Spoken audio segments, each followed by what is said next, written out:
Bienvenue dans Autoculture Express pour tout savoir sur une voiture en moins de 3 minutes. N'oubliez pas de vous abonner pour ne pas louper nos vidéos long format tous les mardis. La Renault 18 n'était pas une voiture si révolutionnaire que ça. Elle est largement issue de sa devancière la 12 avec son essieu arrière rigide, mais sa ligne signée Gaston Juchet lui donne une stature et un style bien dans l'air du temps. Avec la 18, on quittait les 70s incarnés par la 12 pour atterrir dans le futur. Et lorsque la 18 fut lancée sur le marché, on était en 1978. Il suffit de se remémorer la production contemporaine pour juger de son avance stylistique. Je ne dis pas qu'elle était belle, attention, mais elle dénotait vraiment, du moins au départ. Bien sûr, avec le temps, la concurrence modernisera aussi ses lignes et ringardisera la 18, concurrencée même en interne par la Renault 9, plus petite. Et le lancement de sa remplaçante en 1986, la Renault 21, la rendra d'un coup obsolète. Et pendant longtemps, elle restera une vulgaire occasion has-been, et ce n'est que depuis peu qu'on redécouvre son look, peut-être par nostalgie, et ses performances, surtout pour la version turbo. Bon, à son lancement, on parlait pas encore vraiment de performance, avec un Cléon fonte de 1,4 litre et 64 chevaux en entrée de gamme, et un Cléon Alu de 1,6 litre et 79 chevaux, pas de quoi se prendre pour Fangio. Début 80, c'est un diesel 2 litres de 66 chevaux qui vient compléter la gamme. Là encore, rien de bien excitant.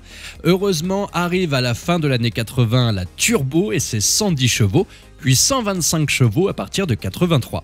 Enfin, un turbo diesel 2 litres complétera la gamme en 84 avec 88 chevaux. Elle recevra aussi à partir de 83 le moteur Douvrin 2 litres essence de 110 chevaux.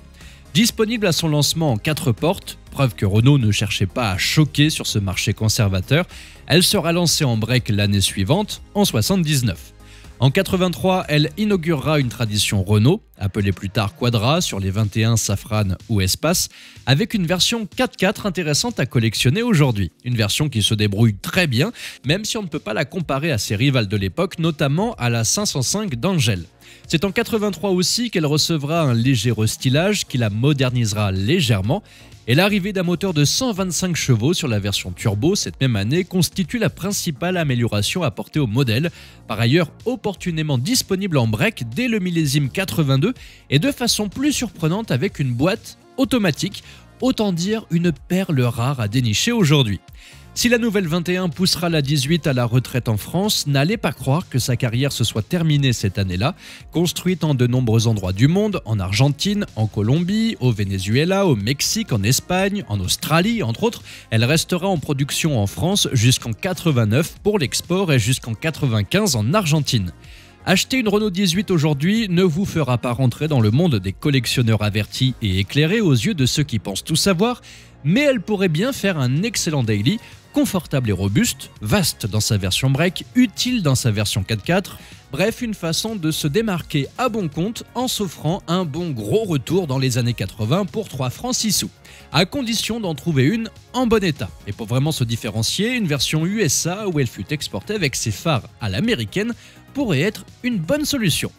Merci à tous d'avoir suivi cette nouvelle vidéo, n'oubliez pas de vous abonner si ce n'est pas déjà fait, vous pouvez également venir me rejoindre sur Insta, je vous mets le lien dans le premier commentaire épinglé sous la vidéo. Merci à tous, ciao!